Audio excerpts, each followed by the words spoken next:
This video explains the installation of a FritsJurgens floor plate with 30mm pins on a single floor. In this case, the gap is 7mm. Use the gap calculator via the link to calculate yours. We can use a tape on the floor to draw the floor plate placement on. We draw a line here. This is the middle of the floor plate. Then we calculate the next line's position by adding the gap to your pivot point. Extend the lines to make them visible when placing the stencil. You can unscrew the 8mm pins with the hex key and place the 30mm pins.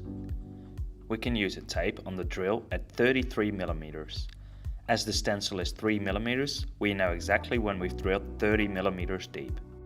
Now drill the holes for your floor plate with the right size and type drill. You can use the crossline laser to determine the placement of the ceiling plate. Now add glue to the holes you've drilled.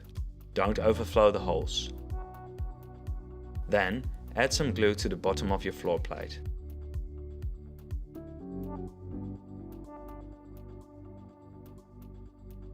We can use a rubber hammer to put the floor plate in place.